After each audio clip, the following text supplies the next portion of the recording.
Bismillahirrahmanirrahim. Assalamualaikum warahmatullahi wabarakatuh.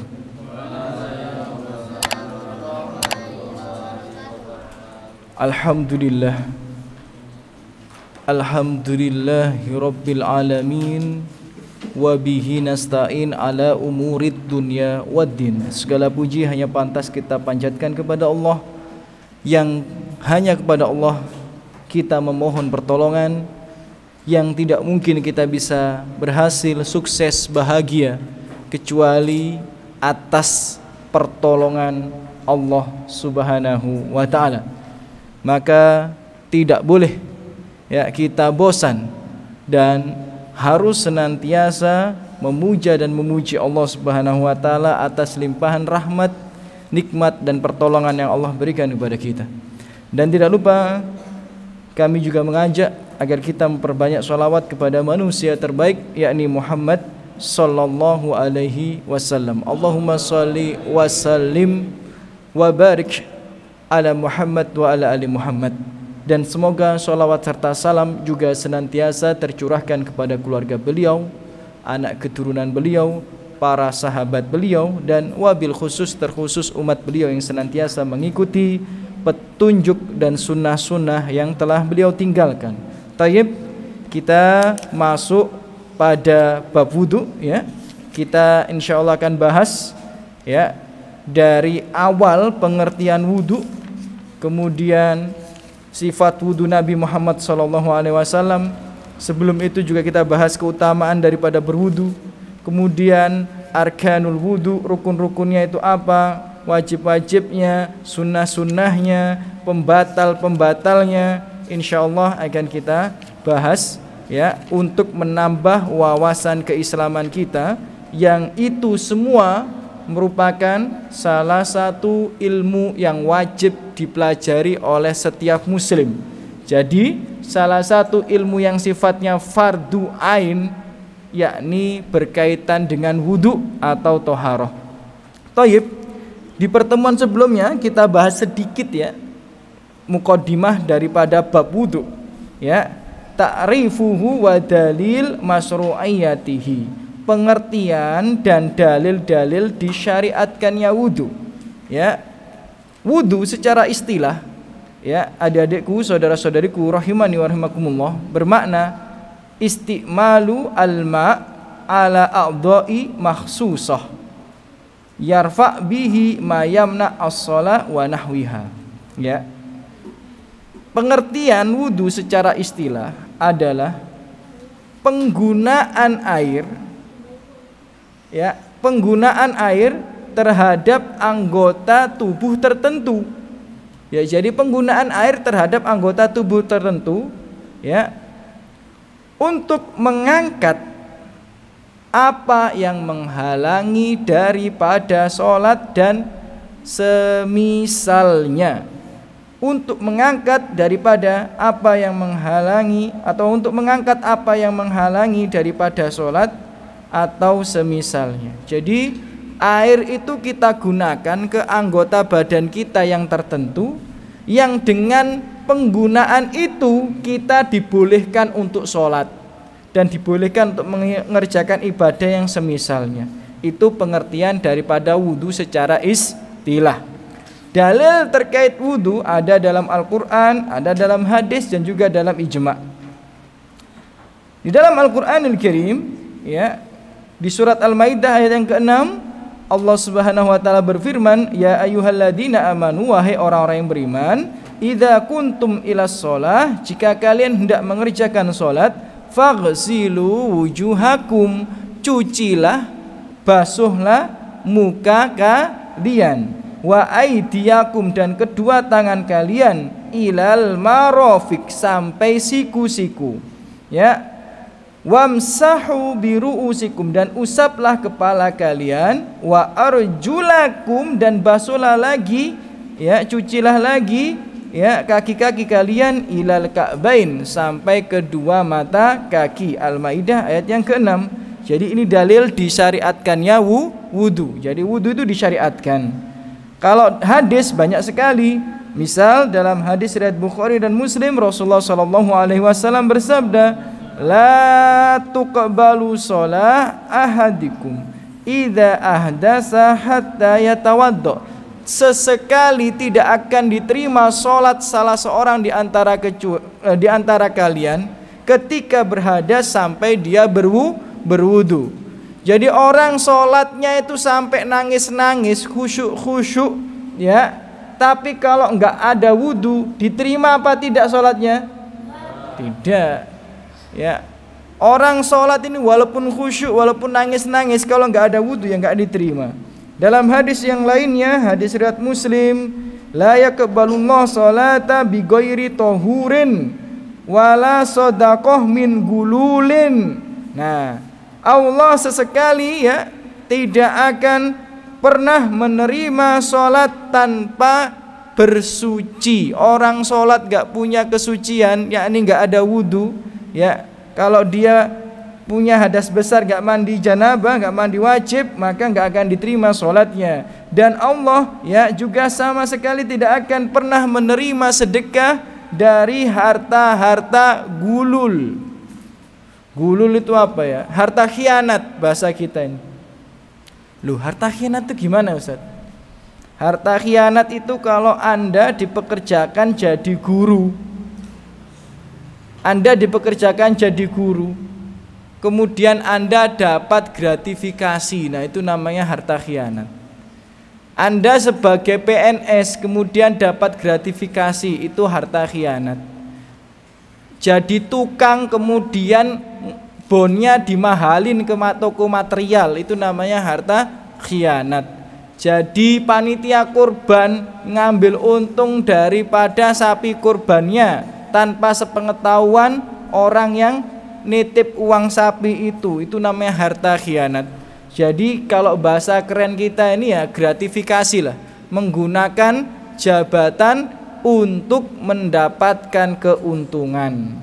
Ya, menggunakan jabatan untuk mendapatkan keuntungan padahal dia sudah mendapatkan gaji daripada tugas atau jabatan yang dia miliki. Nah, nggak boleh. Kemudian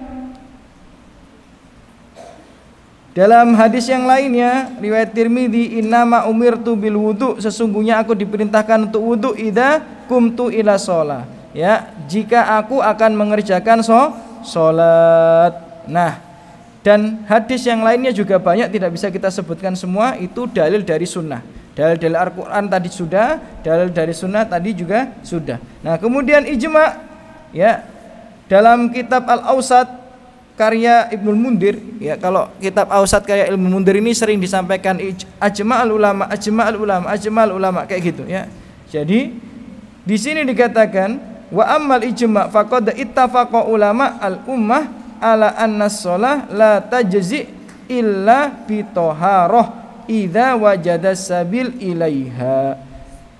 Ulama itu sepakat seseorang itu tidak mungkin sholatnya itu sah diterima kecuali dengan bersuci ya, selama dia tidak ada udzur untuk bisa mengerjakannya.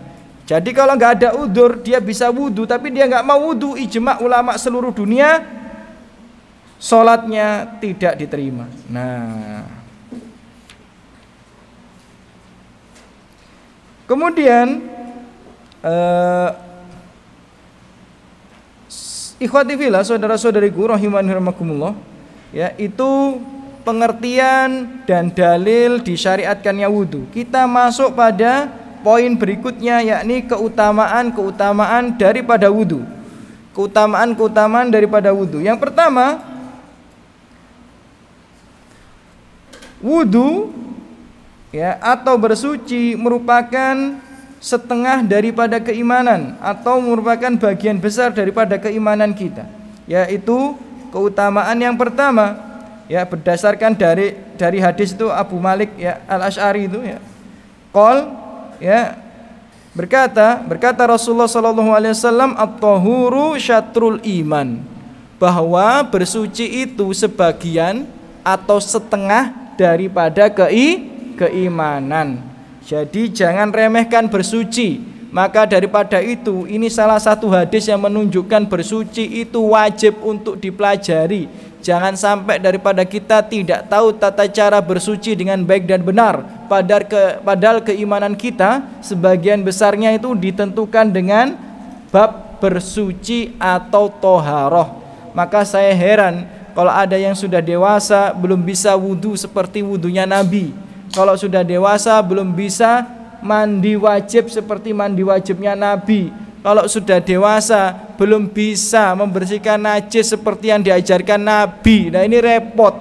Padahal semua agenda ibadah kita ini tidak lepas daripada bersuci atau toharoh sebagian besarnya. Ya, baik itu diwajibkan atasnya atau disunahkan untuk keutamaannya. Itu yang nomor 1. Keutamaan berwudu. Yang nomor 2, annahu yukaffir sogoiro adzunub. Ya, berwudu menghapus dosa-dosa kecil. Berwudu menghapus dosa-dosa kecil. Dalam hadis riwayat Muslim berkata Rasulullah sallallahu alaihi wasallam, "Idza tawaddo al-abd al-muslim," jika salah seorang hamba muslim itu berwudu, awil mukmin ataupun dia beriman atau orang yang beriman itu, faghasala wajahahu, membasuh wajahnya, kharaja min wajhihi kullu khati'ah, ya keluarlah dari air jatuhan dari wajahnya tadi itu, basuhan wajahnya itu dosa-dosa yang begitu banyak, ya, dan seterusnya dan seterusnya. Ini hadisnya panjang. Jadi setiap kita membasuh wajah kita ketika berwudu itu menggugurkan dosa-dosa. Ya, jadi wudu itu punya keutamaan luar biasa. Jangan malas untuk wudu karena kita banyak dosa. Ya, jadi usahakan kalau bisa setiap habis keluar dari kamar mandi itu berwudu, kecuali ada udzur. Kalau nggak ada udzur, habis pipis keluar wudu. Mohon maaf, habis BAB keluar wudu. Biasakan, ya, karena berwudu itu menggugurkan dosa-dosa. Tapi ingat, yang dimaksud di sini adalah sogoir, yakni dosa-dosa kecil, bukan dosa-dosa besar. Jadi nggak ada ceritanya orang berzina wudu dosanya diampuni, enggak ada ceritanya orang durhaka sama orang tua berwudu dosanya diampuni, enggak ada ceritanya orang mencuri berwudu dosanya diampuni, enggak. Yang dimaksud adalah dosa-dosa kecil, dan dosa besar tidak bisa diampuni kecuali dengan taubatan nasuha. Dalam hadis yang lainnya riwayat Muslim juga, man tawaddo'a hakadha ghufira lahu ma taqaddama min dambi. Siapa yang wudu seperti ini, kata Utsman, akan diampuni dosa-dosanya yang telah lalu. Wa kanat sholatuhu wa masyihi ilal masjid nafilah. Bahkan sholatnya dan langkah kakinya menuju masjid itu juga termasuk ibadah-ibadah sunnah yang bisa menggugurkan dosa. Jadi ya usahakan, biasakan kalau bisa wudunya itu bukan di masjid. Wudunya di mana? Di rumah. Loh Ustaz, rumah saya jauh Ustaz, masa saya pulang ke rumah terus ke masjid? Enggak. Ya misal di asrama, ya wudunya di asrama. Di asrama ada kamar mandinya apa tidak? Ada kamar mandinya apa tidak? Ada. Di sana ada kamar mandi, ada. Usahakan wudu di sana baru ke sini. Loh kalau wudu di sini enggak apa-apa. Ya enggak apa-apa. Cuma kalau kalian ya wudunya di asrama pahalanya lebih banyak. Thayyib.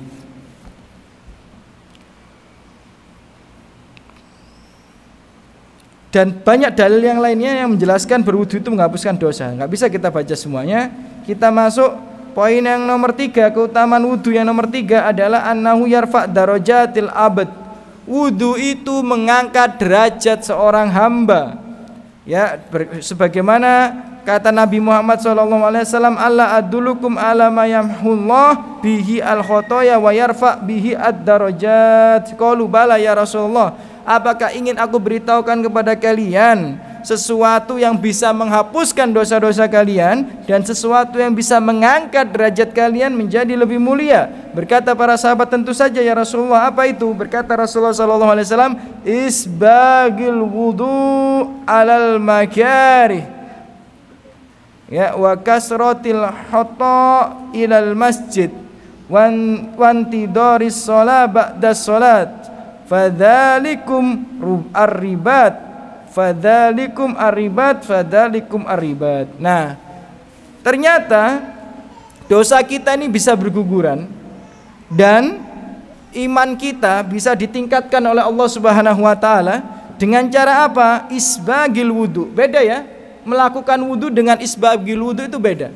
Isbagil wudu itu menyempurnakan wudu. Jadi gini, kalau kita belajar madhab Maliki sama madhab Syafi'i, ini bukan madhab Armedi ya.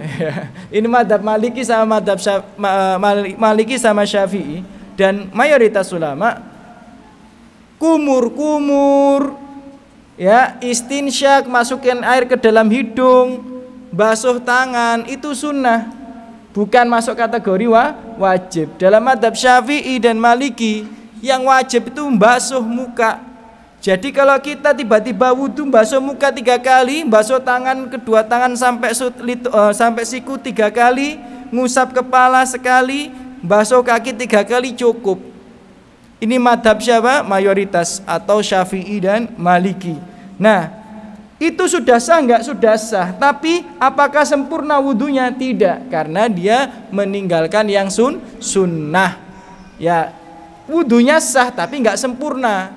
Wudunya sah tapi tidak sempurna. Kalau pengen Anda dapat keutamaan ini, yakni diampuni dosanya, diangkat derajatnya, maka isbag, disempurnakan.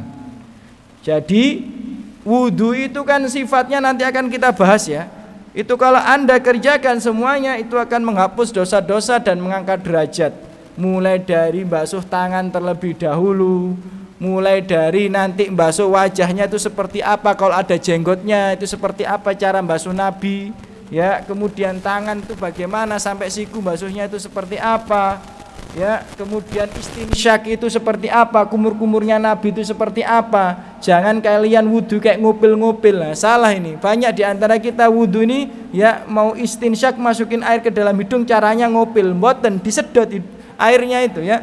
Nah, itu berarti kalau tidak melakukan itu enggak menyempurnakan wudu. Nah, ini kalau kita menyempurnakan wudu dapat keutamaan itu tadi, dan memperbanyak jalan ke masjid, juga menunggu antara sholat ke sholat yang lain. Jadi kalau habis maghrib enggak balik-balik sampai isya, nah itu juga mengangkat derajat, menghapus dosa-dosa yang begitu banyaknya.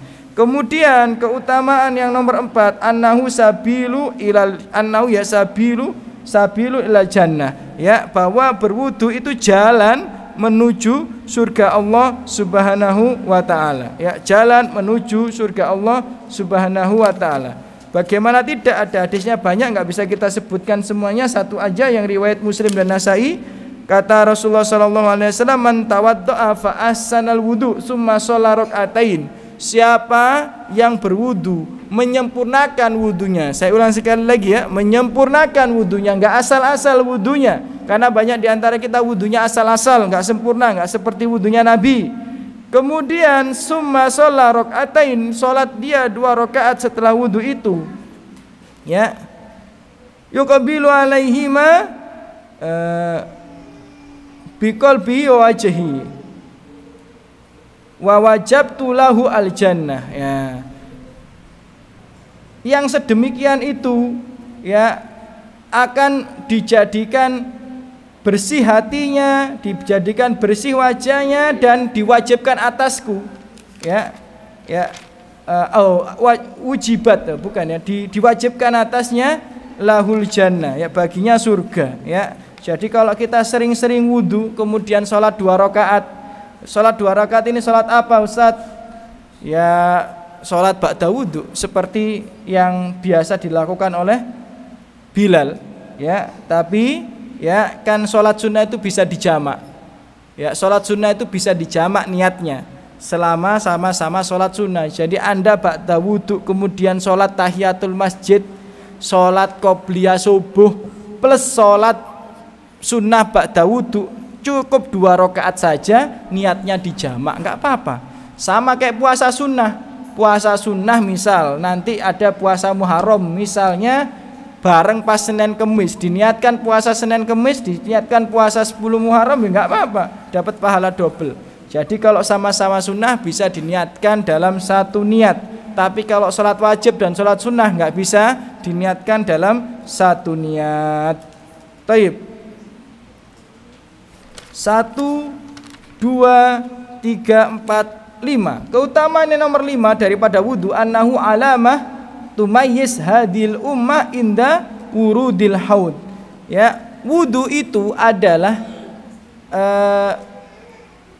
ciri-ciri khusus daripada umat Rasulullah Shallallahu Alaihi Wasallam ketika nanti mendekati haud atau telaga Nabi Muhammad Shallallahu Alaihi Wasallam. Jadi ingat ya, setiap nabi itu memiliki telaganya masing-masing. Setiap nabi itu memiliki telaganya masing-masing. Dan telaga ini sebagian ulama beda pendapat. Ada yang mengatakan setelah padang mahsyar, ada yang mengatakan setelah penimbangan. Ala kulli hal, atau sebelum sirat. Ala kulli hal, anggap aja setelah padang mahsyar misal. Ya, setiap nabi itu menunggu di telaganya masing-masing. Sampai Rasulullah itu diperlihatkan keadaan pada waktu itu. Ada nabi yang tidak memiliki pengikut satu pun. Bayangkan satu danau diminum dewe Mas Andi. Oh begitu. Ya, saking nggak ada pengikutnya. Ya, jadi kalau kita nggak ada pengikutnya, wis biasa. Wong Nabi aja ngomong kalau Nabi Muhammad SAW pernah melihat pemandangan bagaimana Nabi itu nggak punya pengikut. Lah kalau setiap Nabi punya telaganya masing-masing, berarti satu telaga diminum sendiri. Gitu. Kemudian ada Nabi yang pengikutnya cuma satu orang. Ada nabi yang pengikutnya 2 orang, dan ada nabi yang pengikutnya begitu banyak dan Rasulullah mengira itu adalah dirinya, ternyata bukan, itu adalah Musa alaihissalam. Kemudian Rasulullah ditampakkan pengikutnya yang begitu banyaknya berdesak-desakan, ya kan, antri menuju telaga Rasulullah Shallallahu Alaihi Wasallam. Nah, ketika menuju telaga itu, yang membedakan umat Nabi Muhammad dengan umat yang lainnya adalah bekas wudunya. Loh, nanti bentuknya seperti apa?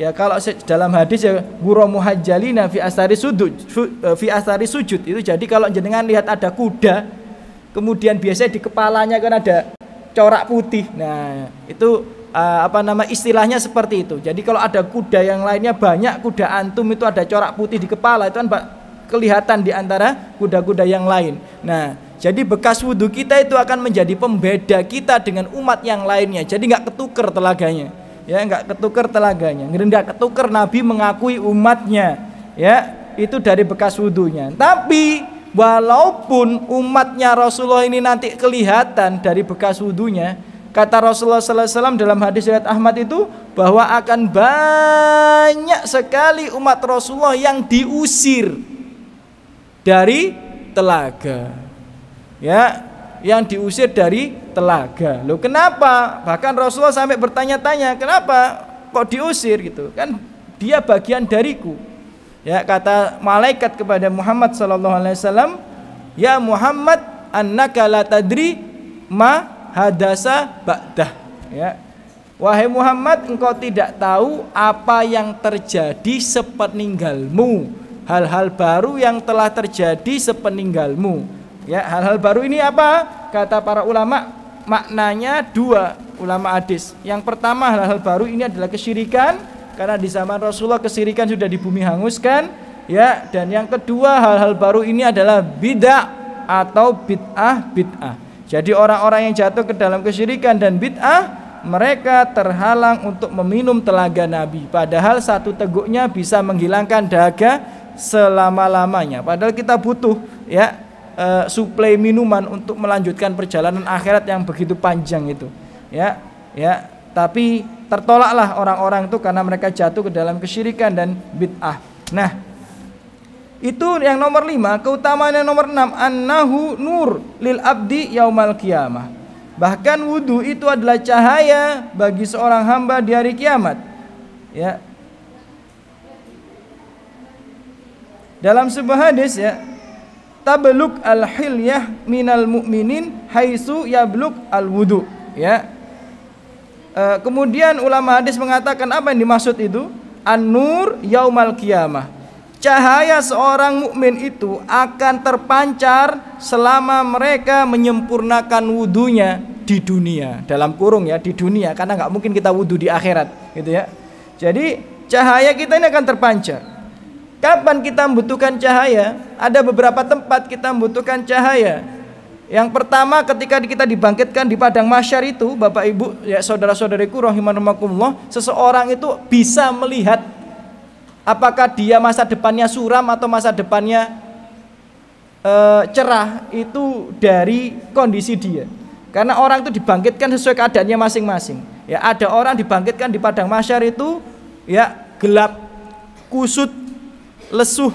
Ada orang dibangkitkan di padang mahsyar itu tidak memiliki wajah. Ada orang dibangkitkan di padang mahsyar itu nggak bisa ngangkat kepalanya, cuma terseret terus. Jadi dia jalan sambil nyeret kepalanya. Ya nanti bisa di googling itu ya, keadaan-keadaan manusia di padang mahsyar menurut hadis-hadis yang sahih. Ya, orang-orang macam-macam. Nah, ternyata orang-orang itu yang masa depannya cerah itu ketika dibangkitkan mereka penuh dengan cahaya. Nah, ini untuk penyemangat kita supaya kita nanti ketika di padang mahsyar walaupun matahari ini cuma 1,5 kilo di atas kepala kita, kita masih termotivasi untuk sukses, untuk berhasil di akhirat ya. Masih ada positif ya, semangat positif untuk bisa selamat di akhirat. Kemudian keadaan yang lainnya kita butuh cahaya di akhirat itu nanti kalau setelah atau menjelang melewati sirat. Nanti kalau kita buka di kitab akidah ya, misal di kitab akidah atau hawiyah, akan kita dapati sebelum menyeberangi sirat kita itu akan dikumpulkan bersama dengan orang yang kita cintai, sebagaimana hadis Rasulullah, anta ma'aman ahbabta, sesungguhnya engkau bersama dengan orang yang kau cintai. Kapan itu? Itu sebelum nyeberangi sirat. Jadi ada tempat yang luas, kita akan tiba-tiba dibangkitkan di situ, ya dikumpulkan di situ bersama orang yang kita cintai. Kita cinta Nabi, dikumpulkan dengan Nabi. Kita cinta ulama, dikumpulkan dengan ulama. Kita cinta orang soleh, kita dikumpulkan dengan orang soleh. Kita cinta orang yang sedekah, kita dikumpulkan dengan orang yang sedekah. Kita cinta Cristiano Ronaldo, bisa jadi antum dibangkitkan bareng Cristiano Ronaldo itu. Ya, bayangin kalau antum kemudian bangkit di samping antum Lionel Messi, bingung antum ya. Bingung, wah ini selamat apa enggak ini ya, karena orang itu akan dibangkitkan bersama orang yang dia cintai. Makanya jangan mencintai orang berlebihan kecuali karena dia bertakwa kepada Allah Subhanahu wa ta'ala. Kemudian ketika kita dikumpulkan bersama orang yang kita cintai, kemudian digelapkan dengan kegelapan yang begitu pekat. Wes gelap peteng dedet bahasa Jawanya ya. Itu kapan? Sebelum menyeberangi sirat. Nah, kemudian orang itu bisa keluar dari tempat gelap itu dengan cahaya yang mereka miliki. Dengan cahaya yang mereka miliki, di antaranya adalah wudunya, sholat tahajudnya, puasanya, amal solehnya. Di antara yang paling bisa memberikan cahaya ya perhatian kita terhadap wudu ini. Ya, kalau kita wudu dengan sempurna ya, karena selalu dalam hadis ini keutamaan-keutamaan itu bagi siapa yang ya menyempurnakan wudunya. Ya, yang menyempurnakan wudunya. Nah, di sini nanti ada orang yang dengan cahaya yang begitu terang langsung keluar dari tempat yang gelap itu. Ada orang yang peteng dedet nggak ada cahaya sama sekali, mereka dalam sebuah riwayat dikatakan tersesat selama 50.000 tahun. 50.000 tahun. Kemudian ada orang yang punya cahaya tapi kadang terang, kadang redup, kadang terang, kadang redup. Ya, maka dia terus meminta pada Allah Subhanahu wa ta'ala sampai ucapannya diabadikan di dalam Al-Qur'an itu di surat At-Tahrim. Apa ucapannya? Rabbana atmim lana nurana, ya Allah. Ya Allah tolong, ya Allah, ya Allah tolong, ya Allah, sempurnakan cahaya kami, ya Allah, sempurnakanlah cahaya kami. Kenapa? Karena enggak pengen tersesat. Kalau enggak terang cahayanya dia bisa tersesat. Bahkan yang paling lama bisa 50.000 tahun. Ya, naudzubillah min dzalik. Jadi jangan malas-malas menyempurnakan wudu. Menyempurnakan wudu itu bagaimana? Ya wudu sesuai dengan sifat wudunya Nabi. Kalau Nabi basuhnya 3 kali, ya udah basuh 3 kali. Nabi basuhnya ngusapnya sekali, ya udah usap sekali. Ya, Nabi wudunya itu kanan dulu baru kiri, ya udah lakukan kanan dulu baru kiri. Ya, Nabi wudunya pakai air yang sedikit, ya gunakan air yang sedikit. Ya, itu menyempurnakan wudu, yakni menghadirkan wudu sesuai dengan sifat wudu Nabi Muhammad SAW. Ya, 1, 2, 3, 4, 5, 6, 7. Yang nomor 7, keutamaan wudu yang nomor 7, annahu hilun li uqdatis syaiton. Nah, itu berwudu itu apa ya? Jalan keluar. Pembebas ya, itu ya. Pembebas daripada ikatan syaiton. Ya, pembebas daripada ikatan syaiton berdasarkan hadis riwayat Bukhari dan Muslim. Yaqudu syaiton ala qafiya ra's ahadikum idza huwa nama salasa uqd. Ya, yadrib kulla uqdah alaika lailah tawil ya. Ya, farqud. Nah, jadi fa in istaiqadha fadzakarallah in halat uqdah. Ya, fa in tawadda'a in halat uqdah. Fa in shalla in halat uqdah. Fa asbaha nasyiton thayyibun nafs. Wa illa asbaha khabis. Ya, khabisun nafs kaslan. Hadis riwayat Bukhari dan Muslim. Artinya gini, syaitan itu akan mendatangi kita setiap malam, kemudian mengikat kepala kita dan anggota tubuh kita dengan 3 ikatan. Ya, dengan berapa ikatan? 3 ikatan. Namun jika seorang hamba itu bangun, kemudian menyebut nama Allah, bangun menyebut nama Allah. Apa yang dimaksud bangun menyebut nama Allah? Membaca doa bangun tidur, atau dalam konteks ini kata para ulama hadis, kalau dia cukup baca hamdalah saja sudah cukup. Jadi kalau antum nggak hafal nggak apa-apa, cukup bangun tidur baca alhamdulillah, itu sudah lepas. Tapi kalau antum hafal doanya lebih baik. Apa doa bangun tidur? Alhamdulillahilladzi ahyana ba'da amatana wa ilaihin nusyur. Itu yang lengkap.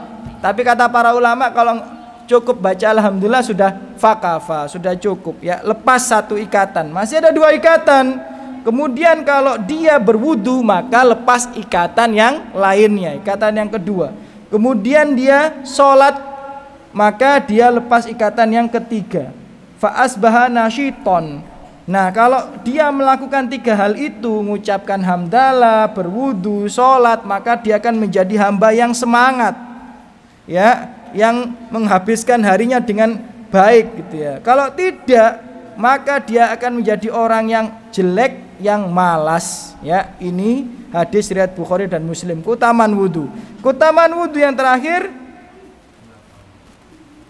udah cukup ternyata sampai itu ya. Ini berapa tadi? 7 ya, 7. Nah, sekarang kita masuk sifat wudu Nabi Muhammad SAW. Nah, jadi tadi saya sampaikan ya, seseorang itu dikatakan wudunya sempurna, mendapatkan banyak keutamaan ketika wudunya sesuai dengan sifat wudu siapa? Nabi Muhammad SAW.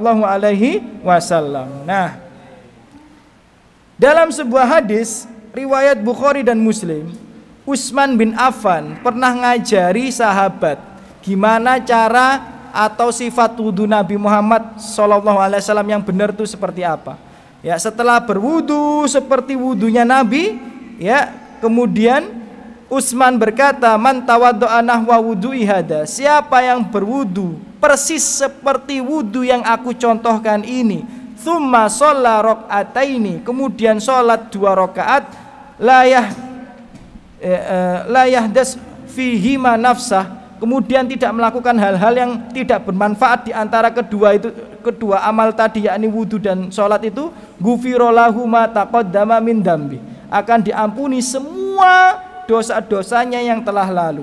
Jadi keutamaan wudu sesuai sifat wudu Nabi itu sangat luar biasa, bahkan bisa diampuni dosa-dosanya yang telah lalu. Lantas bagaimana sifat wudu Nabi Muhammad SAW? Nah, di sini ya ada 10 poin yang ditulis oleh Syekh Abu Malik hafidhahullahu ta'ala. Ya, ada berapa? Ada 10 poin. Ya, sifat wudu Nabi itu ada 10 poin ya, berdasarkan hadis Humron Maula Utsman itu tadi ya. Humron yang sudah dimerdekakan kebudakannya oleh Utsman. Yang pertama, yanwi al-wudu li raf'il hadas. Ya, meniatkan wudu untuk mengangkat hadas. Jadi kalau orang wudu tapi niatnya cuma bersih-bersih, sah apa tidak wudunya? Tidak. Orang mandi bahkan sebagian riwayat tapi niatnya cuma pengen bersih-bersih, nggak mandi jenabah, juga nggak sah ya mandinya. Jadi harus ada niat, dan niat nggak harus diucapkan. Yang penting niat untuk mengangkat hadas. Ya. Kemudian yang nomor 2, yadkuru ismallahi ta'ala, ya, melafatkan atau mendikirkan nama Allah Subhanahu wa ta'ala. Jadi ingat ya, orang wudu itu sebelum wudu ngucap apa? Ya, ngucap bismillah. Sebagian ulama mengatakan boleh bismillah, boleh bismillahirrahmanirrahim. Tapi mayoritas ulama cukup berhenti pada bismillah saja. Tapi ada yang mengatakan bismillahirrahmanirrahim, ada enggak? Ada. Tapi saya ambil pendapat mayoritas cukup di bismillah saja. Jadi Anda kalau mau wudu cukup bismillah, ya, baru berwudu. Ya, itu yang sebagian mengatakan sunnah, sebagian mengatakan wajib. Nanti kita bahas di arkan dan sunnah-sunnah wudu. Tapi ini sifat wudu Nabi dulu ya. Kita nggak bahas sunnah atau wajibnya. Kita bahas wudunya Nabi itu seperti apa. Kemudian yang nomor 3, dalilnya nanti ya, yaksil kafaihi salasa marot, mencuci telapak tangannya 3 kali. Mencuci telapak tangannya 3 kali. Itu yang nomor 3. Kemudian yang nomor 4, ya'khud alma biyaminih fayaj'alhu ya fi famihi wa anfihi, ya, fayatamat mat wa yastansyik, ya, dia mengambil air. Nah ini loh, kita ini sudah seperti Nabi nggak wudunya. Kalau Nabi itu wudunya kayak gini. Jadi Nabi itu wudunya ngambil air tuh cukup pakai tangan kanan. Ya, Nabi itu wudunya itu ngambil airnya cukup pakai tangan kanan. Nggak ada Nabi pakai 2 tangan kayak gini, nggak ada. Loh, Ustadz boleh nggak kalau pakai 2 tangan? Boleh. Dikatakan boleh apa tidak? Boleh. Cuma Nabi, caranya Nabi itu pakai 1 tangan. Ya, pakai gayung Ustaz, boleh nggak? Boleh, nggak ada masalah. Cuma Nabi, saya bilang Nabi itu pakai tangan kanan, tok, nggak pakai tangan kiri. Nah, pakai tangan kanan itu bisa tangan kanan saja gini, bisa tangan kanan di atas tangan kiri seperti ini. Ala kulli hal, yang penting Nabi itu pakai 1 tangan. Ya, kemudian menggunakan 1 tangan ini yang diisi dengan air itu, ya, sekaligus kumur-kumur dan istinsyak. Jadi sekali apa bahasane kita ini, cawuk nih, sekali cawuk air itu ya, sekali gayung air dengan tangan ini langsung bareng istinsyak dengan kumur-kumurnya. Istinsyak itu apa? Nyedot air pakai hidung. Jadi bukan ngopel-ngopel. Kalau wudu itu jangan ngopel-ngopel ya, tapi disedot airnya pakai hidung. Kemudian disedot airnya pakai mulut, jadi bareng. Ya, 1 langsung dikeluarkan, 1 dikumur-kumurkan, ya kan? Ya, itu Nabi ya. Itu nanti akan kita bahas, banyak sekali dalilnya itu nanti di sunnah-sunnah wudu. Ya, ini kita bahas poin besarnya dulu, bahwa Nabi itu kalau wudu pakai 1 tangan tok, nggak pakai 2 tangan gini. Ya, ya. Tapi saya dulu ketika SMA itu malah disuruh guru saya pakai 2 tangan gini, biar bahasa Jawane biar ben lejar gitu ya, ben puas gitu ya. Padahal Nabi ya 1 tangan ya, Nabi 1 tangan ya. Nanti ada yang protes, Ustaz tangannya Nabi kan gede, tangan kita kecil, sak karep sampean. Ya, yang penting Nabi pakai 1 tangan ya. Nabi pakai 1 tangan. Ya, summa yastansyir bi, ini nomor 5, summa yastansyir bisimal wa yaf'al hadza salasa marot. Kemudian mengeluarkannya pakai tangan kiri dan mengulangi semua itu nomor 4 dan 5 3 kali. Gimana sih? Mungkin kalau ada waktu ya, bisa jadi nanti pertemuan berikutnya kita praktek wudu aja ya, atau pertemuan berikutnya lagi ya. Jadi gini, ini bisa dibayangkan ya, pakai tangan kanan disedot bareng hidung sama mulutnya, kemudian dikeluarkan pakai tangan kiri, kayak gitu ya. Jadi gitu ya.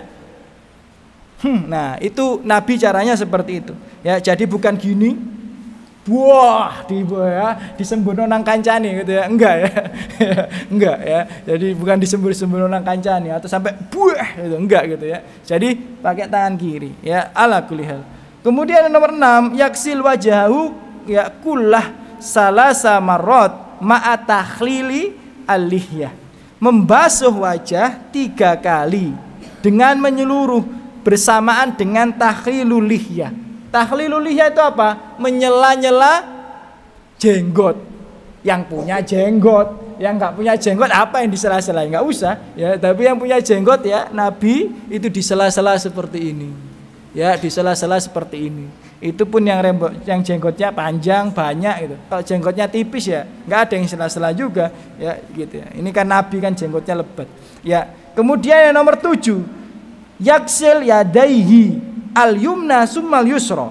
Ya, membasuh tangannya yang kanan dulu baru yang kiri. Ila ma fauqi al-mirfaqain, sampai di atas siku sedikit ya. Ma'a tahlil asabi al-yadain, bersama menyela jari jemari tangan. Jadi gimana? Kalau wudhu itu kanan dulu 3 kali baru kiri 3 kali. Jangan kayak orang latihan bela diri, kanan kiri kanan kiri kanan kiri. Nabi nggak gitu ya. Tapi nanti hadisnya kita baca, nanti kita baca garis besar dulu ya. Jadi Nabi itu tangan dulu kanan 3 kali baru kiri 3 kali, bukan kanan kiri kanan kiri. Kemudian Nabi kalau membasuh tangannya itu sampai siku dan dipastikan siku itu ya basah semua. Kemudian Nabi kalau membasuh tangan itu juga dengan menyela-nyela jari jemari tangan ya. Loh Ustadz, kalau seandainya diguyang tok sah apa enggak? Sah. Kan saya bilang ini bukan wajib wudhu ini. Ini saya bilang sifat wudhunya Nabi. Ya. Misal Nabi itu wudhunya itu kan nggak pakai keran. Nabi itu wudhunya pakai keran apa enggak? Enggak. Nabi itu wudhunya pakai baskom, kemudian dicebok pakai tangan. Nah, kita wudhunya pakai keran. Misal kita nggak ngikuti Nabi, dari keran langsung mulut kita tempelin di airnya ya, dari keran misal tangan kita langsung kita grojok nong nih, nggak maju mundur, sah apa tidak? Sah, karena syarat sah wudhu itu adalah membasahi semua anggota wudhu. Jadi kalau antum yakin sudah basah ya sah, cuma sifatnya seperti sifat wudhu Nabi enggak? Ya enggak, eman ya. Jadi sah apa tidak? Ya sah, tapi seperti sifat wudhu Nabi apa enggak? Ya enggak, ya eman. Ya, jadi kalau bisa kan kita ini ibadah ya mirip Nabi 100%. Mirip Nabi 100%, semaksimal mungkin lah gitu ya. Nah, jadi itu ya. Jangan lupa ya di sela-sela ya jari jemari itu ya, pakai tangan, pakai jari jemari Anda ya, itu di sela-sela gitu. Yaitu sunnahnya seperti itu. Yang nomor 8, yamsah, mengusap bukan membasuh loh ya. Yamsah roksah kullah mudabbiron wa muqbilan marotan wahidan, sekali marotan wahidatan, sekali saja mengusap kepala dari depan sampai belakang 1 kali. Jadi yang lain itu kan 3 kali basuhnya. Kalau mengusap kepala berapa kali? 1 kali saja. Ngusap kepala itu 1 kali saja ya. Jadi ini ya, kita belajar madhab ya. Kalau madhab Syafi'i itu yang penting sebagian kecil udah sah. Jadi makanya kalau kita lihat orang-orang sebelah itu kalau wudhu pecinya diangkat sedikit set ya, kemudian dek. Nah, sah apa tidak? Sah menurut madhab Syafi'i. Jadi menurut madhab Syafi'i itu hanya sebagian saja, cukup syarat tok, yang penting kena. Nah, kalau kita ikut madhab Ahmad atau Hambali ya, Imam Ahmad atau Hambali, madhab Hambali itu setengah kepala. Jadi kalau Anda gini nggak sah. Dalam madhab siapa? Hambali. Hambali itu muridnya Imam Syafi'i ya, Ahmad bin Hambal. Syaratnya bagaimana? Setengah balik, setengah balik pingpisannya. Jadi 1 gini, kemudian kembali lagi. Ini baru sah madhab Hambali. Nah, madhab Maliki harus sampai belakang. Nah, harus sampai belakang. Nah, pendapat yang paling kuat menurut hadis-hadis sahih nanti akan kita bacakan ya di Arkanul Wudu itu adalah sampai belakang. Dan ingat yang diusap kepala ya, jadi kepala gini disentuhkan gini. Ya, bukan rambutnya. Makanya ibu-ibu kalau wudu itu kepalanya Ibu, Mbak, kepalanya yang diusap.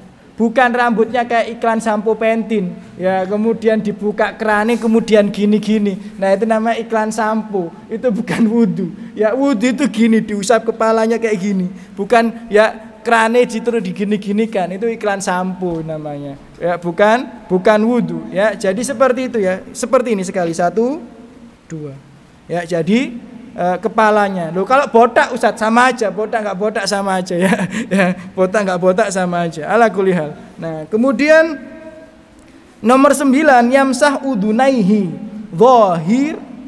dhahirahuma wa batinahuma. Nah, mengusap telinga yang bagian luar dan bagian dalam.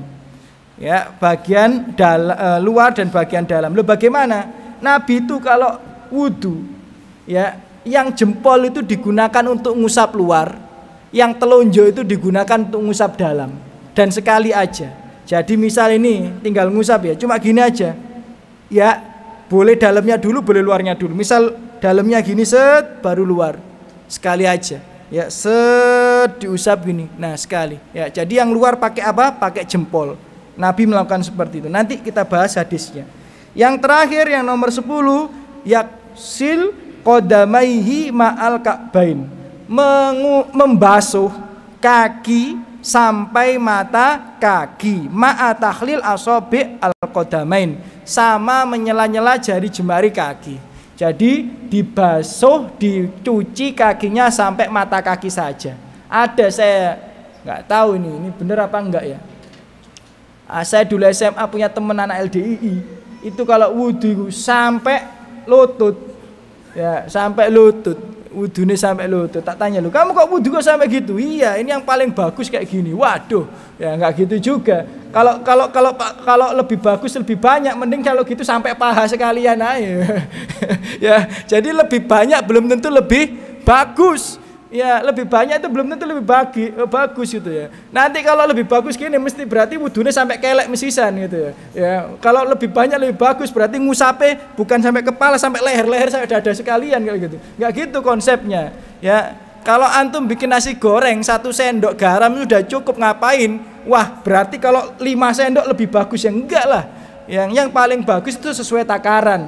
Yang paling bagus itu adalah sesuai dengan tuntunan Rasulullah sallallahu alaihi wasallam. Ya, cuma memang ada anjuran melebihi mata kaki, ben nggak ragu-ragu maksudnya ya, biar nggak ragu-ragu ya, dilebihi sedikit dari mata kaki ketika membasuhnya, biar tidak ragu-ragu. Thayyib. Itu sifat wudu Nabi yang 10 ya, nanti dalilnya akan kita bahas di arkan dan sunnah-sunnah wudu, rukun-rukun dan sunnah-sunnah wudu. Nah, sekarang kita masuk pada permasalahan sedikit ya. Kita masuk pada permasalahan apakah wudu itu ya diwajibkan untuk dibarengi bersamanya niat. Nah, misal Anda ini nggak kepikiran apa-apa, nih, tiba-tiba wudu aja. Nah, terus tiba-tiba sholat, doa. Aku tadi wudu dan niat apa belum? Atau ginilah, gampangan nih, Anda punya jenabah, kan harus mandi wajib. Anda punya jenabah, Anda harus mandi wajib. Pertanyaannya, boleh nggak kita ini lupa kalau punya jenabah ini lupa, tiba-tiba mandi aja, mengguyur keramas semua keluar. Loh, aku tadi ini belum ada niat untuk mandi jenabah. Kira-kira itu udah sah belum mandinya? Nah, ini ada 2 pendapat. Menurut mayoritas ulama, baik berwudu maupun mandi wajib itu harus dibarengi dengan niat. Tapi menurut madhab Hanafi, la yastarit lahu an-niyah, tidak wajib disyaratkan atasnya niat.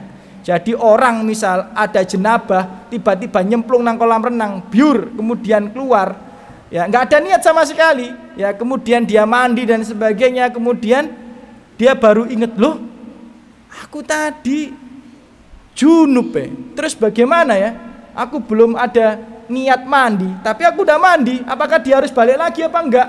Nah, kalau menurut mayoritas ulama dia harus balik lagi, mandi lagi karena nggak ada niat. Tapi menurut madhab Hanafi tidak, ya. Menurut mazhab Hanafi tidak. Nah, dalilnya jelas. Kalau menurut mazhab mayoritas ulama, innamal a'malu binniyat. Setiap amalan itu dibarengi dengan niat, wa innamal likulli imri'in ma nawa. Dan setiap perkara itu tergantung dengan niatnya. Ya, jadi ini hadis riwayat Muslim yang sangat masyhur itu.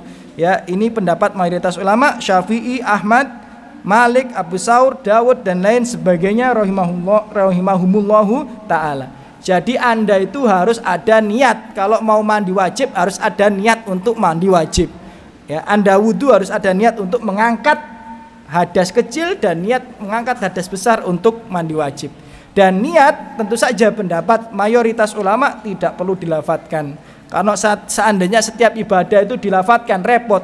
Anda mau sholat sunnah harus ada niatnya. Anda sholat sunnah beda lagi, sholatnya juga beda lagi niatnya. Zakat harus ada niatnya. Semuanya nanti harus ada niatnya. Ya, padahal tidak ya. Padahal yang diajari niat itu cuma haji dan umroh yang dilafadzkan dengan niat. Ya, labbaik Allahumma umrotan. Ya, itu diajarkan, memang ada hadisnya dari Nabi Muhammad SAW. Tapi kalau yang sholat, wudhu, mandi janabah nggak ada. Nah, an-niyah itu secara makna adalah al-iradah, yakni keinginan. Ya, niat itu apa? Keinginan. Secara bahasa Arab itu namanya al-iradah, keinginan. Jadi Anda kalau sudah ada keinginan untuk mengangkat hadas kecil, berarti itu sudah niat. Anda sudah ada keinginan untuk mengangkat hadas besar, itu berarti sudah niat. Adzan maghrib, Anda sudah wudhu, kemudian datang ikut sholat, ya berarti Anda udah sholat, niat sholat maghrib. Nggak harus usolli fardol maghribi, ya. Nggak usah. Ya, kenapa? Karena ketika sudah adzan maghrib, Anda berwudhu. Ngapain Anda berwudhu pas maghrib? Ya berarti Anda kan ingin melaksanakan sholat maghrib. Sedangkan an-niyah itu maknanya al-iradah, keinginan. Maka sudah tercukupi akan hal tersebut. Sudah tercukupi akan hal tersebut. Anda pas maghrib datang jalan menuju tempat sholat, berarti sudah niat akan melaksanakan sholat maghrib. Pasti nggak mungkin Anda akan melaksanakan sholat subuh, ya, karena Anda waktunya maghrib dan sebagainya. Nah, jadi an-niyah itu ada maknanya iradah. Jadi cukup. Bahkan sebagian mayoritas mazhab Syafi'i seperti Imam Nawawi dan sebagainya mengatakan tidak perlu melafadzkan niat. Tapi sebagian mazhab Syafi'i memang melafadzkan niat. Tapi mayoritas ulama, ya jumhur ulama mengatakan tidak perlu dilafadzkan niatnya. Nah, insya Allah setelah ini kita akan masuki daripada arkan al-wudu. Ini penting sekali, rukun-rukun wudu ini penting sekali. Ya, karena misal ada beberapa keadaan di mana kita ini ya membutuhkan hanya mengerjakan rukun wudu saja. Misal saat mau umroh, saat mau perjalanan di pesawat, ya kadang orang-orang ini tayamum, ini repot. Padahal jelas ya, fa illam tajidu ma'an fatayamamu. Kalau kalian tidak mendapati air maka bertayamumlah. Pertanyaannya, di pesawat ada air apa enggak? Ada. Ya, di toilet pesawat ada air, ada. Air minum yang dikasih sama pramugari ada juga. Lah ini tidak masuk kategori ayat di surat An-Nisa dan Al-Maidah itu, fa illam tajidu ma'an. Kalau kalian enggak mendapati air, fatayammamu, belum ada air. Lah terus bagaimana? Ya, kalau Anda masih bisa berwudu ya enggak boleh tayamum. Dan berwudu kan bisa diambil yang wajib-wajib tok. Ya, wajibnya apa? Ya, membasuh wajah. Bagaimana wajibnya? Ya, enggak harus ke kamar mandi. Kalau Anda ada spray air juga spray udah diusap wajahnya. Ya, tangan ada spray air udah diusap tangannya.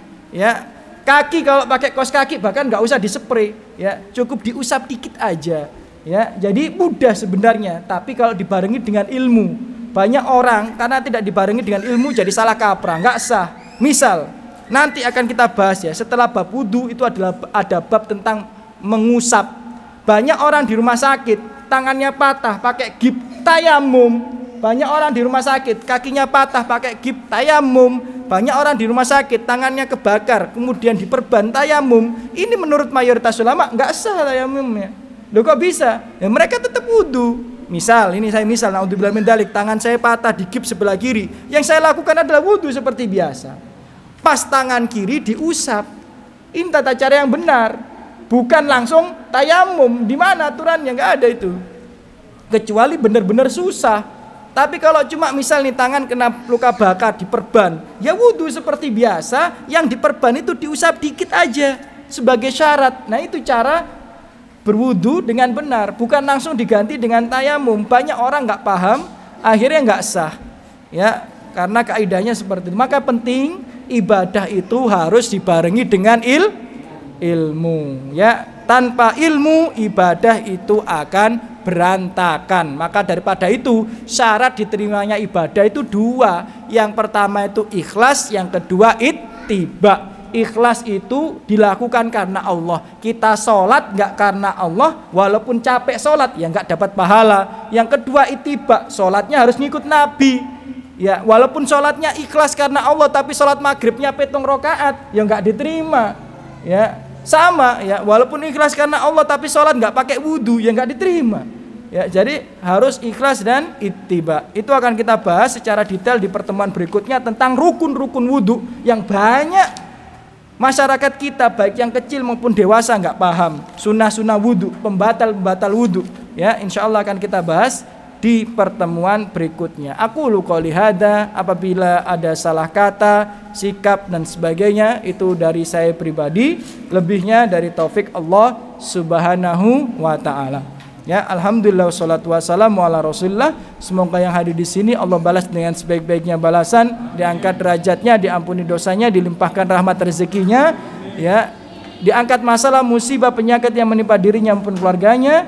Dan semoga yang ada di sini Allah mudahkan dalam ketaatan, Allah bimbing sehingga terus berada di atas kebenaran, dan Allah berikan hadiah terindah berupa husnul khotimah dan dikumpulkan di surga Allah Subhanahu wa taala. Amin ya rabbal alamin. Kita tutup dengan doa kafaratul majlis.